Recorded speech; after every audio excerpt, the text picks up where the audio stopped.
Welcome back to the deep dive. You know, if you could stop pretty much anyone on the street, anywhere in the world, and ask them what their core goal is, what they're really aiming for in life, Hmm. you are almost guaranteed to hear some version of the same answer. I just want to be happy. It's absolutely the universal aspiration. Mm-hmm. And it's not just a private wish anymore, is it? Yeah. We see this idea reflected everywhere. It's moved way beyond a personal hope and into, well, a public metric. A public metric. That's a great way to put it. I mean, you've got governments now that literally measure national happiness indices. Yeah. We hear about gross national happiness being more important than gross national product. Right. And then you have the self-help industry, which is what, a multi-billion-dollar enterprise. Right. All of it promising to sell you the secret, the optimized path to just perpetual joy. Perpetual joy. Yeah. And it's relentless. Absolutely. And you can't escape it on social media. I mean, that's maybe the most powerful tool for this. It's just a constant curated stream of perfect smiling faces, these meticulously crafted moments, all of it designed to advertise this pinnacle of a happy existence. It's become a kind of performance. It really has. But here's the thing. This is where we hit a wall, a really significant wall of ambiguity. That simple phrase, I just want to be happy, it actually hides a profound lack of clarity. Okay. When we looked at the stack of sources for this deep dive, the philosophy, the psychology, all of it, they immediately flag two critical questions, two ambiguities that we absolutely have to address before we can go any further. All right, let's unpack this then. We're not just going to take that simple answer at face value. Our mission today is to get underneath the surface of that universal wish. So the first question is the big one, the definitional one. Right. What is happiness exactly?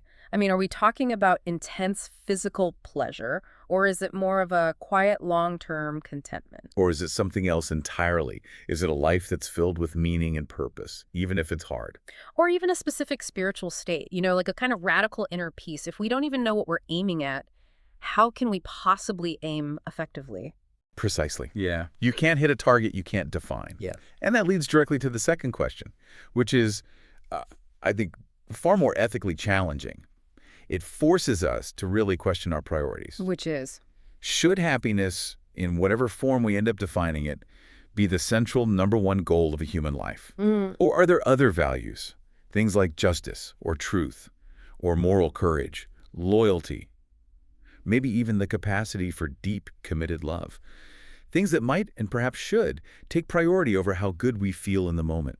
That immediately creates a tension, doesn't it? Because if finding the truth requires me to be miserable for a while, which one wins? Which one should I choose? That's the conflict. So to navigate this, we're going to explore these radically different frameworks for understanding happiness.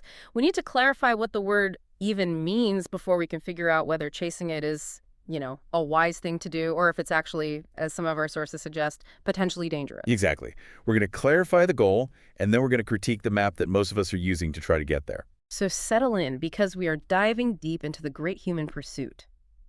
Happiness. Is it the ultimate destination, the goal? Or is it maybe just a beautiful guiding star? Okay, so to build a solid foundation here, we have to start with the great historical divide, the philosophical dichotomy.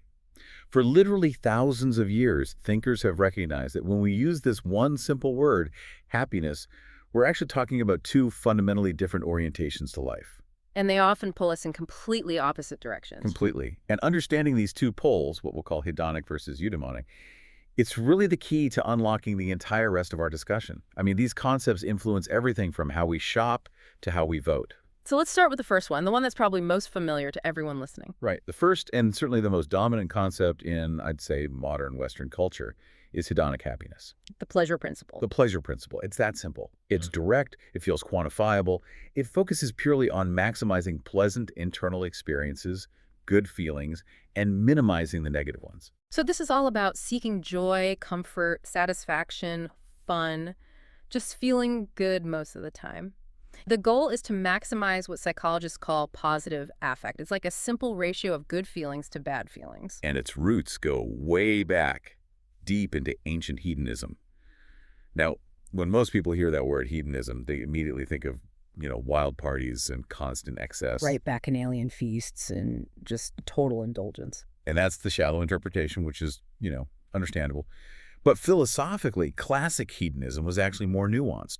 If you think of a school like Epicurus, Okay. Epicurus defined the highest good not as these intense, fleeting sensory pleasures, but as ataraxia. Ataraxia, what does that mean? It means a state of serene, lasting tranquility, the complete absence of pain and distress in both your body and your mind. So for him, the goal wasn't just chasing the next high, it was about achieving the maximum amount of net peace and comfort over an entire lifetime. You know, I wonder if that makes it even more appealing to our culture today. It's not just let's go party, it's let's optimize away all discomfort. Let's get rid of all anxiety. I think so. It feels more sophisticated. Hmm. And this definition, you see it manifested everywhere. Just look at consumer culture. Oh, absolutely. Every single product, from the fast food we eat to the streaming services we watch, is marketed on the basis of immediate pleasure, instant gratification, and the efficient avoidance of boredom or discomfort. Yeah, the metric for a good night is just, am I enjoying this right now? Exactly. Yeah. And this idea, it extends way beyond just what you or I buy. You touched on this powerful social extension earlier, utilitarianism. Right, the political and ethical philosophy. Yes. Yeah. Championed by thinkers like Jeremy Bentham and John Stuart Mill. They basically took this premise that happiness equals pleasure, and they applied it to the whole of society. They argued that the moral goal for government, for law, for all of us, should be the greatest happiness for the greatest number of people. It's so compelling because it feels so rational, so logical. If pleasure is the ultimate good, then a moral action is just the one that produces the best outcome, the most pleasure for the most people. Simple math. It seems simple. But this runs into a huge problem right away, doesn't it? I mean, Bentham had this idea of a philosophic calculus, where you could literally calculate units of pleasure and pain. Which is a fascinating idea. But the practical challenges are just immense. They're almost insurmountable in practice. I mean, how do you measure one person's intense, deep joy against another person's quiet dissatisfaction? How do you weigh different kinds of pleasure? Is the pleasure of reading a great book the same as the pleasure of eating a good meal? And more importantly, the utilitarian framework often struggles with the rights of the minority, right? That's the classic critique. If sacrificing the comfort of one person leads to the overwhelming happiness of 99 others, a purely hedonic, utilitarian view has to, logically, lean toward that sacrifice.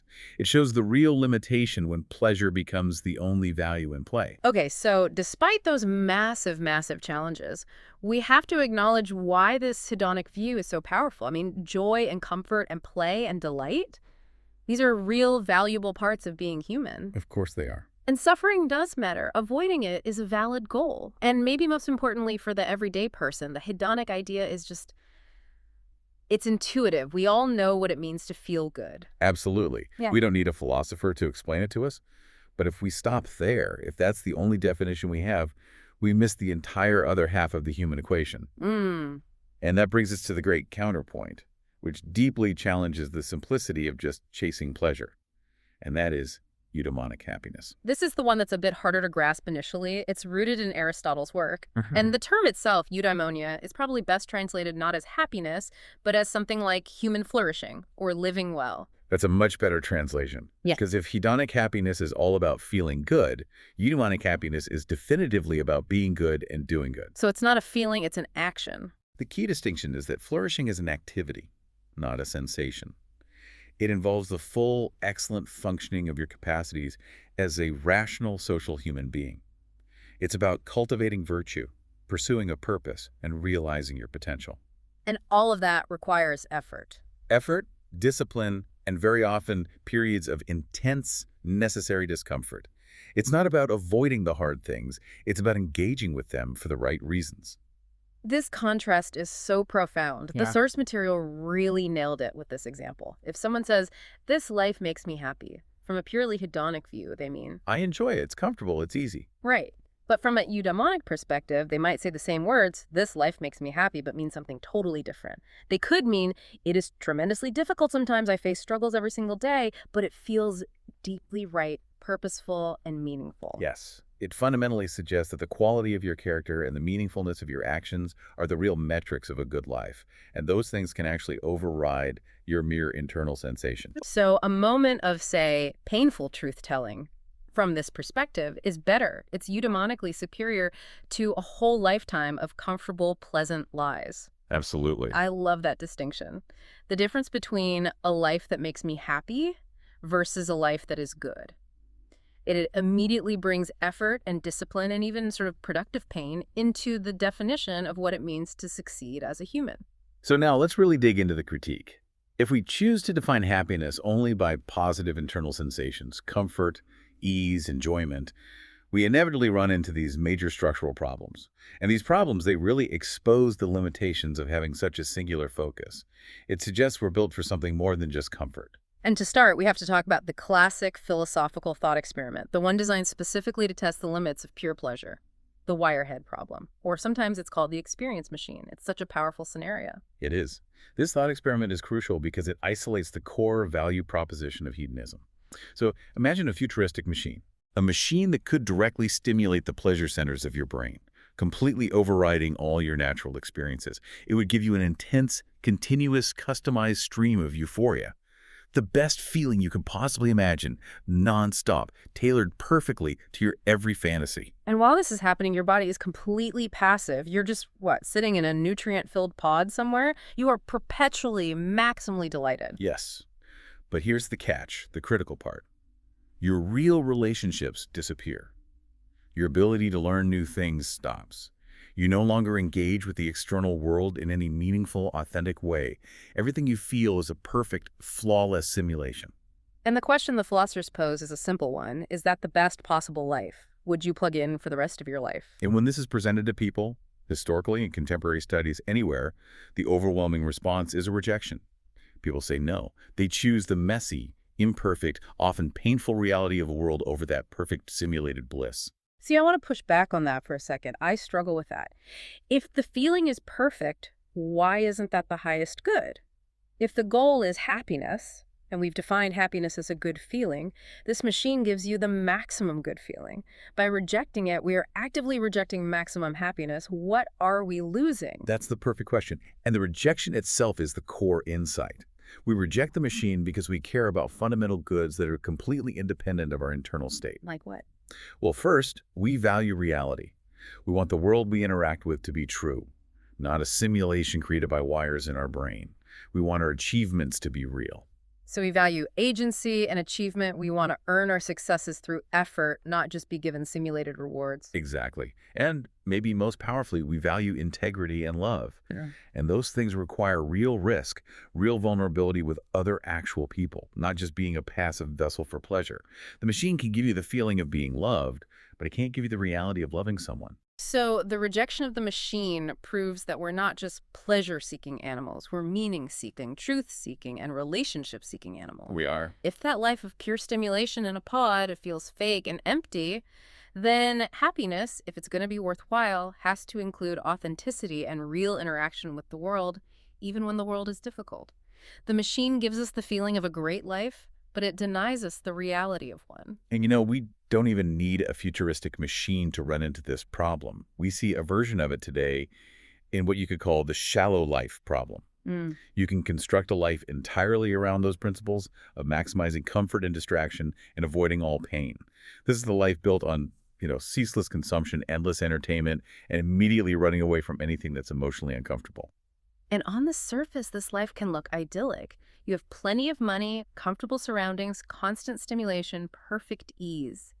Yet the profound paradox here is that this aggressive chase for pleasure often results in a deep, gnawing inner emptiness. It's so common. We all know or have heard of successful people, financially secure people who are just bored or directionless or struggling with depression. Why does that happen? What's the mechanism there? The key psychological mechanism at play is often something called hedonic adaptation. It's a bit of a buzzword, but it's a real phenomenon. Humans are remarkably, incredibly good at getting used to new things. The new car smell wears off. Exactly. That brand new car, the perfect vacation, the intense rush you get from a purchase, it very quickly just becomes the new baseline. It's the new normal. And to keep feeling that same high, you need more and more extreme input. It creates a psychological treadmill. So you're constantly running just to stay in the same place emotionally. You are. And the moment you stop striving for something meaningful, something bigger than your own comfort, the moment you stop growing or contributing, that baseline of satisfaction just drops. The research suggests we're designed for challenge and for what are called intrinsic goals. Intrinsic goals being. Goals related to your own personal growth, to your community, to your relationships. But the shallow life, the hedonic life, pushes us toward extrinsic goals. Money, status, perfect looks. And when those extrinsic goals are finally met, they just fail to sustain the human spirit. They leave behind that lack of depth. The pleasure is fleeting, but the meaning is what endures. And that brings us to what might be the most critical failure of this pleasure-only model, the moral problem. Yes. If your personal happiness, defined purely as maximizing your own pleasure, is the ultimate goal in life, then that entire moral framework just collapses when it's faced with hard choices that demand sacrifice. Let's use a very specific example here to show this failure. Imagine you're in a professional setting. A critical error was made that could absolutely ruin your career. Oh. And, with absolute certainty that you can pin the blame on an innocent, lower-level colleague with a lie that will never, ever be detected. A tough spot. A very tough spot. Your personal hedonic calculation is crystal clear. The pleasure of saving your career and avoiding ruin far, far outweighs the abstract discomfort of knowing you lied, especially since no one will ever find out. So if pleasure maximization is the only metric, there is no inherent logical reason not to tell that lie. None. The hedonic standard can't account for moral integrity when integrity directly conflicts with your personal comfort. It just fails to explain or justify any act of profound self-sacrifice. Right. Why should a parent endure years and years of intense financial strain and emotional difficulty to care for a seriously ill child? That choice severely limits their own capacity for leisure and personal enjoyment. Why should a soldier risk their life for their country? Why should a whistleblower risk their career to expose corruption? Why would anyone take personal risks for truth or for justice actions that can lead to injury or imprisonment or profound unhappiness? The very fact that we, as a society, universally admire moral courage and sacrifice and acts of profound love, all of which inherently involve pain and great cost, is the clearest evidence we have that we believe something is more valuable than our own personal comfort. We're tacitly admitting that a difficult, even painful life that's lived with integrity and purpose can be fundamentally better than an easy life that's built on selfishness and moral compromise. And that is a direct rejection of the purely hedonic worldview. Okay, so having really established the inherent limitations of chasing happiness as just feeling good, we can now pivot to these richer, more sustainable, and frankly more demanding ideals from the philosophical traditions. We're moving from the limits of pleasure to the expansive scope of human flourishing. This is where eudaimonia really provides a constructive roadmap. It doesn't just tell us what's wrong with the other view, it gives us a comprehensive framework for how to live. It insists that pleasure isn't rejected. Not at all. It's just demoted. It's put in its proper place. So what is its proper place? It's seen as a welcome companion, but not the leader. True happiness or flourishing requires active engagement with the world and the cultivation of very specific character traits. And our sources are very clear on what these non-negotiable ingredients of a meaningful life are. Aristotle developed them in stunning detail. The first and the most central component is virtue. And virtue here means so much more than just being nice or, following the rules.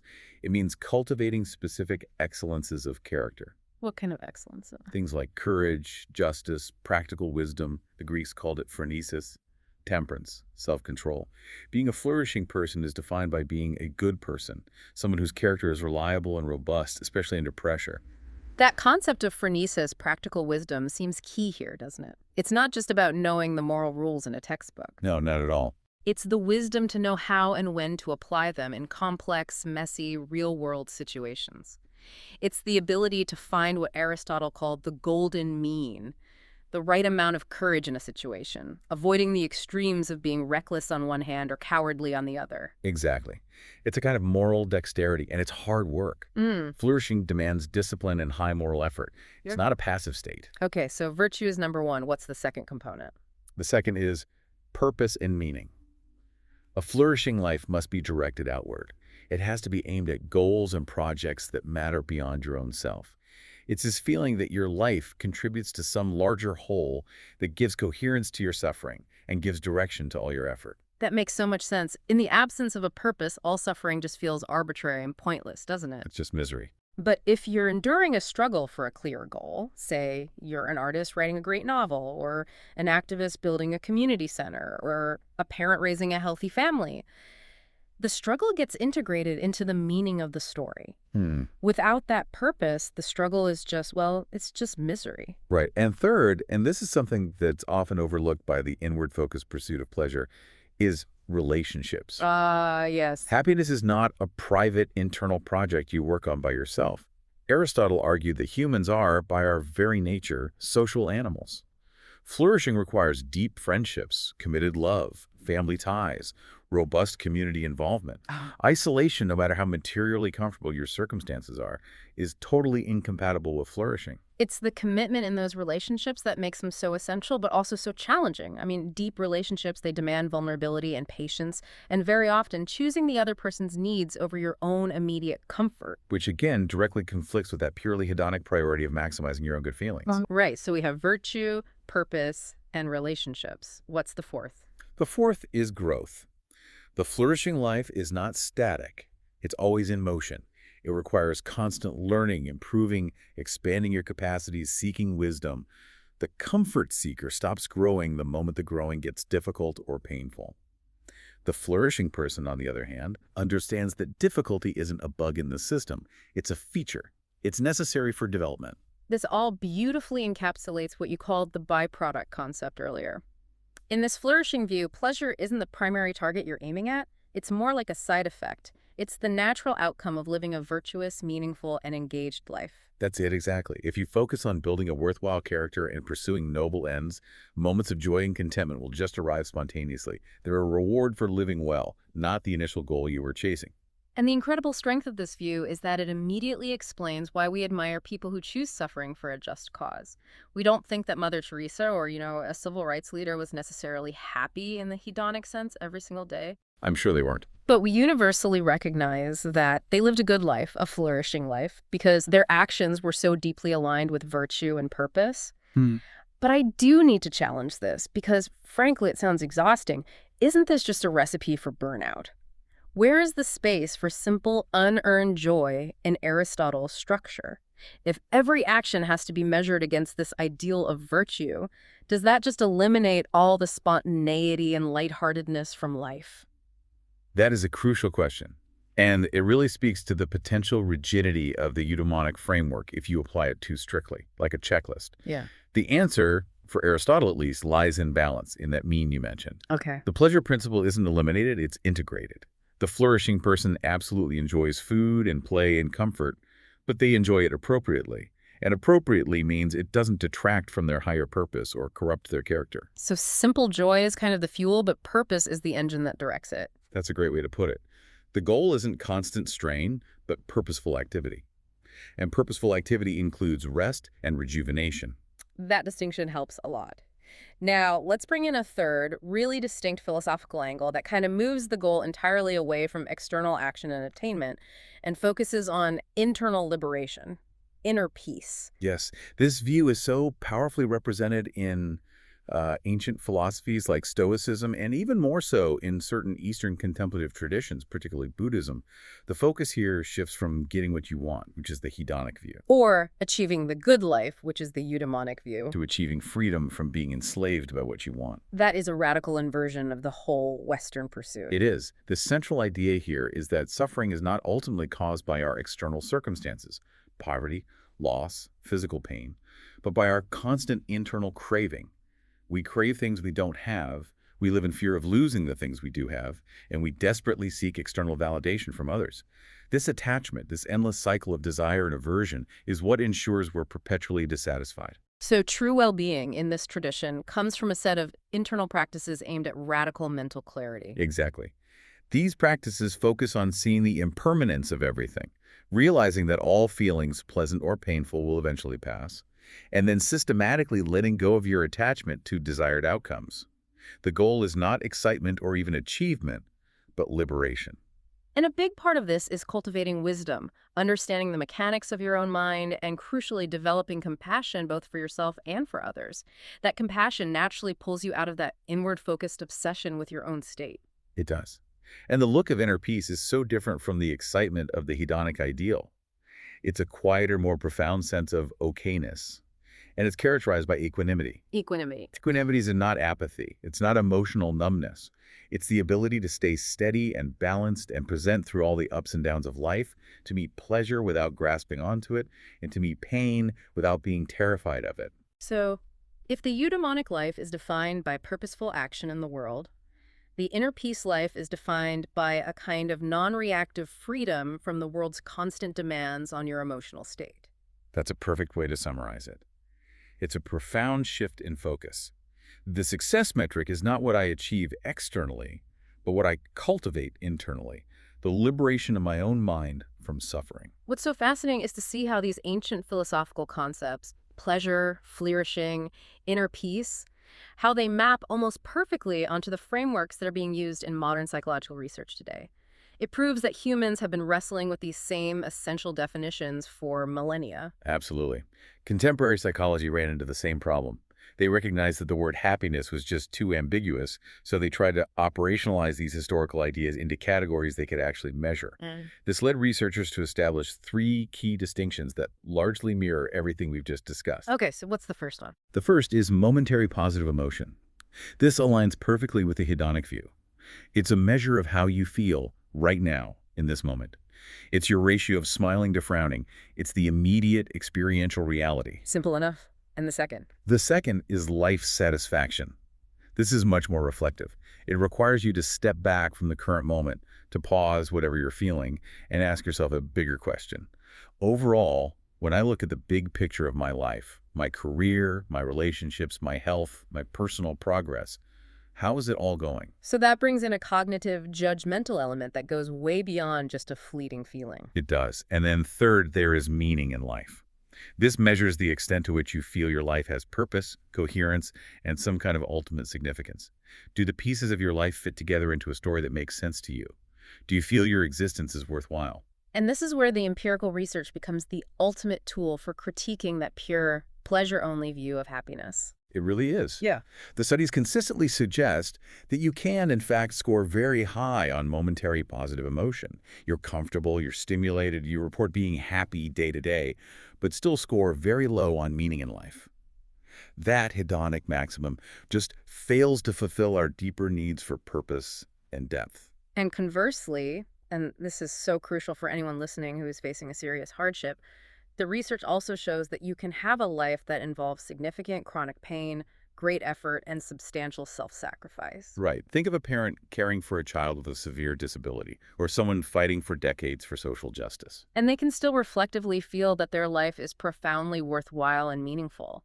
The pain and the effort don't necessarily negate a meaningful life. In fact, a lot of the time, they actually contribute to it. That empirical realization led many contemporary psychologists, most famously Martin Seligman, to pivot entirely away from the ambiguous term happiness and toward the much more comprehensive term well-being. And this modern concept of well-being is now defined as a kind of holistic synthesis that looks almost identical to the ancient idea of flourishing.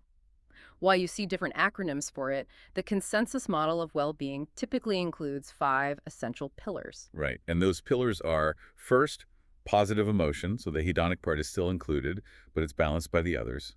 Second, engagement, which is being fully immersed in activities, experiencing that state of flow. Third is relationships, deep, positive connections with other people. Fourth is meaning, having a purpose and serving something larger than yourself. And fifth is accomplishment, that feeling of achievement and competence, of getting things done that matter. It's really striking when you put that list, positive emotion, engagement, relationships, meaning, and accomplishment, right next to the Aristotelian ingredients we talked about, virtue, purpose, relationships, and growth. You can see that modern science has essentially validated and synthesized that ancient philosophical concept of flourishing. It has. The data suggests that the most sustainable and fulfilling state for a human being is not maximum pleasure, but maximum flourishing across all of these domains. Which brings us then to the inevitable, most practical question for anyone listening.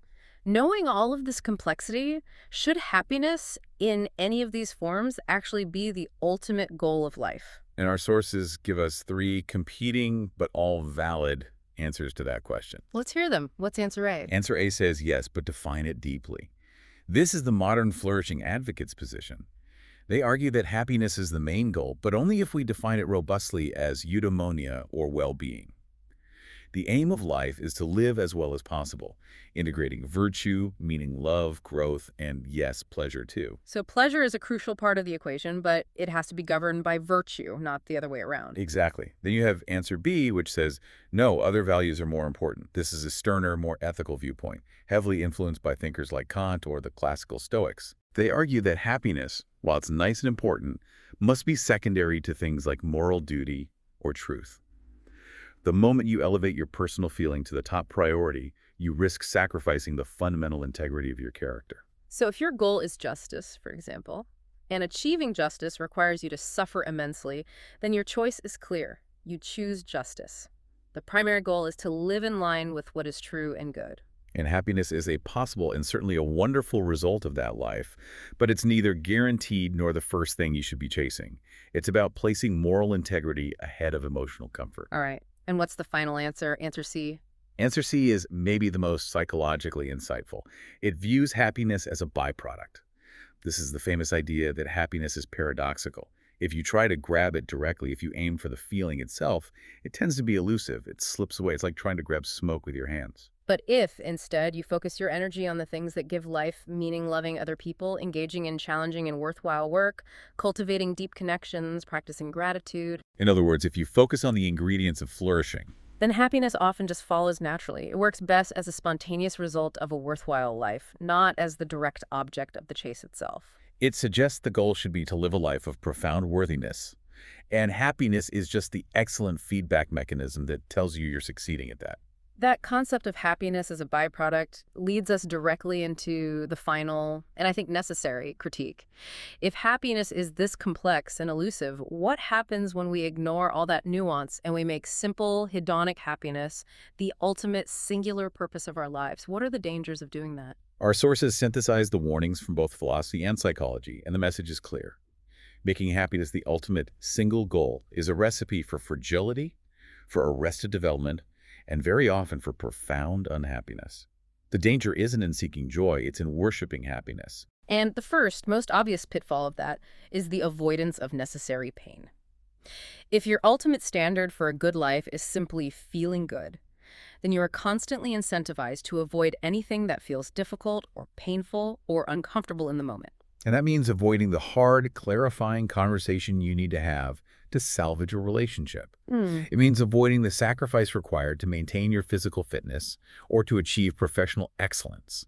It means avoiding the discipline that's necessary for true, deep learning. So by seeking total immediate comfort, we actively stunt our own growth. Completely. We become accustomed to the immediate release of pressure, and we never develop the resilience that's required to tolerate discomfort for long-term superior gain.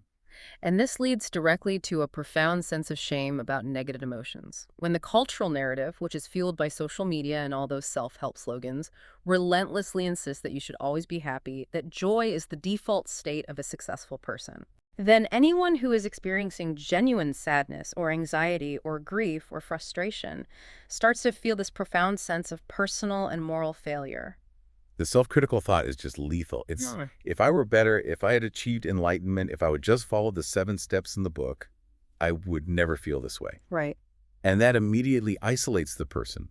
It stops them from processing real necessary pain.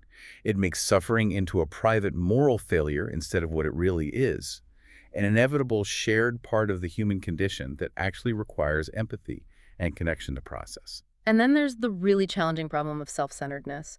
When my own internal subjective feeling is elevated to the single most important metric for my life, my focus shifts inward with an extreme intensity. You become preoccupied. Totally. I get so preoccupied with maximizing my feelings and managing my discomfort that I become structurally blind to the needs of others, to the broader social good, or to my own moral duties. Think about the impact that has on a marriage or a deep friendship. A true partnership requires immense, often asymmetrical sacrifice. It requires choosing the other person's comfort and well-being over your own.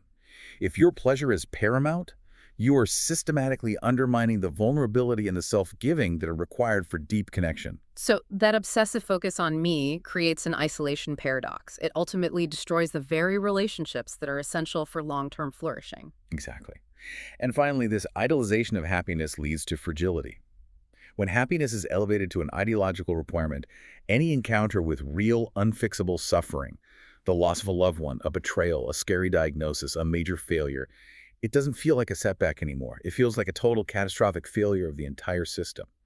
The world has failed to meet your expectation of comfort. And because suffering is not optional, It is guaranteed. it's a guaranteed, non-negotiable part of every single human life. Setting this unsustainable standard, the elimination of all pain, it just creates a brittle, fragile worldview. The mature view, the one that's supported by the richest of our source material, is that happiness matters deeply, but how we relate to both happiness and suffering matters even more. We can't, and we probably shouldn't, try to eliminate all pain, because that pain so often carries the seeds of our most meaningful growth and understanding. So you're saying the goal isn't to eliminate sorrow, but to become the kind of person who can navigate sorrow without being destroyed by it. Precisely. Resilience, not perpetual comfort, is the ultimate marker of a well-lived life. This has been a tremendously dense, but I think essential deep dive into a concept that we all thought we understood, but which turned out to be profoundly complex. So let's try to synthesize these layers for you, the learner, who's looking for some clear takeaways. We've established that happiness is not a single thing. It has at least 4 distinct layers. There's the short-term hedonic pleasure, the long-term reflective life satisfaction, the deep eudaimonic flourishing of meaning and purpose, and that quiet inner peace of equanimity and freedom from craving. And our key conclusion here is that chasing only that short-term pleasure is shallow, it's unsustainable, and it's often actively harmful to our long-term fulfillment. It just ignores our essential human needs for truth and justice and character and growth, and it inevitably leaves us feeling empty once that hedonic adaptation kicks in. The ideal, the richer aspiration, is that flourishing-based happiness, a life that's lived with virtue and purpose and committed love and growth. It's not always going to be easy or comfortable or immediately pleasurable, but it is deeply coherent and ultimately fulfilling. And we really have to end with that final mature caveat. Happiness is profoundly important, but it cannot be the sole ruler of our lives. It can't be the driver of all our choices. Sometimes choosing what is ethically right or what is deeply loving means choosing short-term unhappiness or pain or struggle. Sometimes love and meaning demand that we enter into a struggle. And that struggle, that painful choice, can still be part of a meaningful, profoundly good life. The metric has to shift from how do I feel right now to how am I responding to reality with integrity. So instead of perpetually asking ourselves, how can I always feel happy? We can shift our focus away from our internal feelings and toward our external actions and the development of our internal character. We want to leave you with 3 questions to guide your own life choices. Questions that focus on becoming someone rather than merely feeling a certain way in the moment. The first question is, what kind of person do I want to become? This shifts the metric of success away from your emotional outcome and toward the cultivation of your ethical character and your resilience. The second question, what kind of life would I respect if I look back at it from the end? This brings in that reflective judgment of life satisfaction, and it places your current convenience in the context of a lifetime of meaning and contribution. And the third question, how can I live in a way that is truthful, loving, and meaningful? And this provides the actionable roadmap to flourishing by focusing on those core virtues that lead to deep, sustainable fulfillment. If we can live those 3 questions honestly, we may not be intensely happy every single moment of every single day, and we shouldn't expect to be, but we might find a deeper, more resilient kind of happiness, one that can coexist even with struggle and necessary pain. In other words, to use that powerful analogy from our sources one last time, happiness is a beautiful companion on the journey, a wonderful friend to have along for the ride, but perhaps it is not meant to be the driver of the car. A perfect thought to end on. We really appreciate you joining us for this deep dive.